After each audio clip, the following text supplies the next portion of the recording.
మహాదేవ. క్రితంలో నేను దేవాలయంలో పనిచేసేటివానండి, శివాలయంలో. ఇక్కడ వరంగల్ జిల్లా నర్సంపేటలో. అప్పుడు ఆడవాళ్ళను లింగాన్ని తాకనిచ్చే వాళ్ళం కాదు. మీ పురుషులు అంటే మీ ఇంటి మగవాళ్ళు ఉండాలి, అభిషేకం చెయ్యాలని.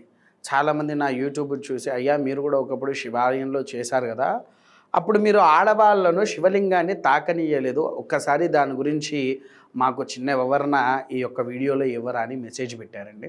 చాలా సంతోషం ఈ ప్రశ్న అడిగినందుకు. ఏంటి అని అంటే, మీ అందరికీ తెలిసి వాస్తవానికి శివుడికి ఎంతమంది భార్యలండి?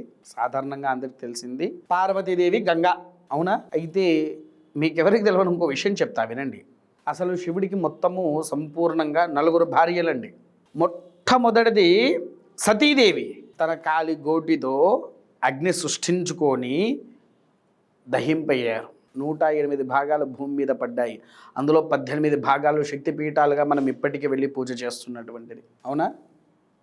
అదొకటి సతీదేవి. రెండవది, ఎన్నో సంవత్సరాలు తపస్సు గావించి శివుణ్ణి పొందడానికి పార్వతీదేవి శ్రమించి శివుణ్ణి పొందింది. రెండవది పార్వతీదేవి అయింది. మూడవది, చాలామంది గంగా శివుడి భార్య కాదు అని అంటారు, కానీ శివుడికి భార్యనే. ఎవరు? గంగాదేవి. ఏ విధంగా అంటే చెప్తాను. ఒక రోజున గంగాదేవి ప్రళయ తాండవం చేసేటప్పుడు ఆమెను ఎవ్వరూ అదుపు చేయలేకపోతున్నారు. శివుడు కూడా అదుపు చేయాలంటే ఆమె మెడలో తాళి కట్టాలి, కాబట్టి ఆమె మెడలో తాళి కట్టి అదుపు చేశాడు. అదుపు చేసి తన శిరస్సు మీద బంధించేశారు. అందుకోసమే గంగా నది 3వ భార్యగా అయింది. కానీ 4వది చెప్పడానికి ఒక చిన్న శ్లోకం చెప్తాను. దీన్ని బట్టి మీకు ఎంతమందికి అర్థమైందో చెప్పండి. శివాయ విష్ణు రూపాయ శివరూపాయ విష్ణవే శివస్య హృదయం విష్ణు విష్ణోశ్చ హృదయగుం శివ. అంటే దీని అర్థము తెలుసా? శివుడి మనసులో ఉండేది ఎప్పటికీ ఆ నారాయణుడే, నారాయణుడి మనసులో ఉండేది ఎప్పటికీ ఆ యొక్క పరమేశ్వరుడే. అందుకోసమే చూడండి, వీళ్ళు ఇద్దరు కూడా ఒకటి అని మనకు నిరూపించడానికి విష్ణుమూర్తి మోహినీదేవి అవతారాన్ని ఎత్తి అయ్యప్పకు జన్మనిచ్చారు, అవునా? ఇప్పుడు చెప్పండి, ఎంతమంది వచ్చారు? 4 వచ్చారు కదా. మరి వీరి యొక్క సంతానాలు ఎవరెవరో కూడా ఇదే విషయంలోనే కంటిన్యూ చేస్తున్నా, తర్వాత అసలైన విషయానికి వస్తా. వీరికి సంతానం ఉన్నారు. మొదలుగా పార్వతీదేవి యొక్క గర్భంలో జన్మించిన వాడు అంధకాసురుడు అనేటువంటి రాక్షసుడు జన్మించాడు. రాక్షసుడు జన్మించిన తర్వాత ఆ రాక్షసుడికి ఉన్న పరమేశ్వరుడికి భీకరమైన యుద్ధం అవుతుంది. ఆ భీకర యుద్ధంలో అంధకాసురుణ్ణి సంహరిస్తాడు ఆ యొక్క పరమేశ్వరుడు. తర్వాత ఆ సంతానం కోసం పాగులాడే సమయంలో ఈయన ఏం చేశారు? ఈశ్వరుడు గజాసురుడు అనేటువంటి రాక్షసుడు తపస్సు చేస్తే ఆయన కడుపులోకి వెళ్ళి ఉన్నందుకు అప్పుడు పార్వతీదేవి గణపతుల వారిని పసుపు ముద్దతో తయారు చేసేది. కానీ గణపతి పుట్టక ముందు కూడా ఉన్నటువంటి వ్యక్తి. పార్వతీదేవి ఎప్పుడైతే తయారు చేసిందో అప్పుడే మనందరికీ ఉన్నాడు అని మీ అందరికీ తెలుసు. కానే కాదు, ఈయనే ఒకప్పుడు స్వాధిష్టాన లోకాధిపతి, స్వాధిష్టాన చక్రాధిపతి. ఆయనకు సొంత లోకం ఉంది. కావాలంటే మీరు ఒక్కసారి మీ ఫోన్ గూగుల్ క్రోమ్ ఓపెన్ చేయండి. ఓపెన్ చేశారా?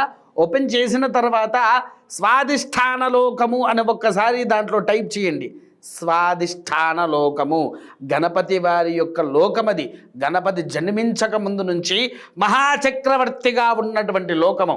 అప్పుడు పార్వతీదేవి వెళ్ళి, నాయనా నీవు నా కుమారుడిగా రా అంటే, తల్లి నేను నీ గర్భంలో జన్మించను, కానీ పసుపు ముద్దలో నన్ను తీసి ఆరాధించి నన్ను తయారు చెయ్యని చెప్పేసేసని అంటారు. తర్వాత రెండోసారి సనత్ కుమారుడు అంటే తెలుసా అండి మీకు? తెలియదు అనుకుంటా కదా. కొంతమందికి అయితే సనత్ కుమారుడు అనగానే తెలుస్తుంది.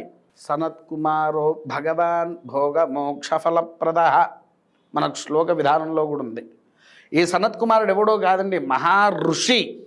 మన దేవతామూర్తుల్లో కూడా నవవ్యాకరణాలను సంపూర్ణంగా అవబోధన పట్టినటువంటి వాడు సుబ్రహ్మణ్యేశ్వర స్వామి వారు. ఆయన జన్మించక ముందు, పార్వతీదేవి గర్భంలో జన్మించక ముందు సనత్ కుమారుడి యొక్క రూపంలో మహాసాధువు, మహర్షి రూపంలో ఉండేవాడు. ఆమె దగ్గరికి వెళ్ళి పార్వతీదేవి అడిగింది, అయ్యా సనత్ కుమారా, నీవు నా గర్భంలో జన్మించవచ్చు కదా అంటే, వల్లదు తల్లి, నీ గర్భంలో రాక్షసుడు జన్మించాడు, మీరు దేవుళ్ళే కావచ్చు, అందుకోసమే నేను నీ గర్భంలో జన్మించను అని అన్నారు. అనేసరికి అప్పుడు పరమేశ్వరుడు వచ్చి, సరే మరి నాకు కుమారుడిగా వస్తావా అంటే, నీకైతే నేను వస్తాను స్వామి అని అన్నారు. మరి నీవు నాకు కుమారుడిగా రావాలి అంటే పార్వతీదేవి గర్భంలోనే కదా జన్మించాలి అన్నందుకు శివుడి యొక్క మాట వినేసి పార్వతీదేవి గర్భంలో కార్తికేయ సుబ్రహ్మణ్యేశ్వర స్వామి వారి యొక్క జననం వచ్చింది. మూడవది ఇందాకే చెప్పా, విష్ణుమూర్తి మోహిని అవతారం ఎత్తినప్పుడు వారి ఇరుగురికి మధ్యలో పుట్టినటువంటి వాడు హరిహరానంద చిత్త శుద్ధ నయనయననే స్వామి ఏ శరణమయ్యప్ప. ఎంతమంది కుమారులు? 4 కుమారులు వచ్చారా మనకు. అందులో ఒకడు రాక్షసుడు అయ్యాడు. మరి 3 కుమార్తెలు ఉన్నారు. 3 కుమార్తెల్లో మొట్టమొదటి కుమార్తె ఎవరయ్యా? పార్వతీదేవి గర్భంలో జన్మించింది అశోక సుందరి వనదేవత.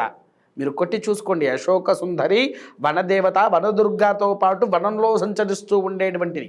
రెండవది శివుడి యొక్క సుబ్రహ్మణ్యేశ్వర స్వామి వారి యొక్క మనసు ఆరాధనల వల్ల జన్మించినటువంటి రెండో కుమార్తె మానసాదేవి. రెండవ కుమార్తె మానసాదేవి. కాబట్టి ఇక్కడ అయిపోయింది. ఇందాక కీర్తనలో మేము వత్తులండి అని చెప్పేసేసని వచ్చిన ప్రశ్నలో జ్యోతిదేవి అని చెప్పాను. ఆ జ్యోతి శివుడి యొక్క 3వ కుమార్తె.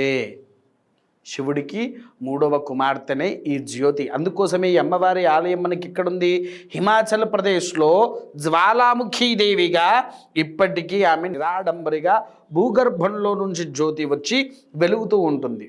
అలా మోహినీదేవితో పాటు 4 భార్యలు అయ్యేసరికి పార్వతీదేవి అప్పుడు పరమేశ్వరుడి దగ్గరికి వెళ్ళి, నేను నిన్ను ఇలానే వదిలేస్తే నీవు ఎంతమందిని ఆరాధిస్తావో అని చెప్పేసేసని కోపగించుకున్నది.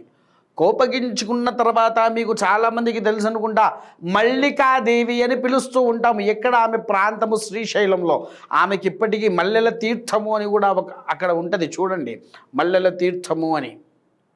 ఆ మల్లికాదేవి యొక్క ఆరాధనలో శివుడు ముగ్ధుడై వెళ్ళి వివాహం ఆడతాడు. అలా ఇంకో 4-5 వివాహం చేసుకున్నారు పరమేశ్వరుల వారు.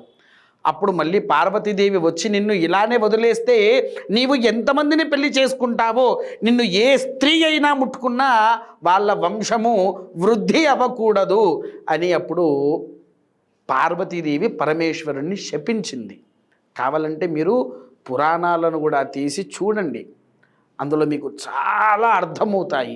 అందులో ఎందుకు ఆడవాళ్ళు స్త్రీని ముట్టుకోకూడదు అనంటే ఇది ప్రధానమైనటువంటి ముఖ్యమైనటువంటి విషయము.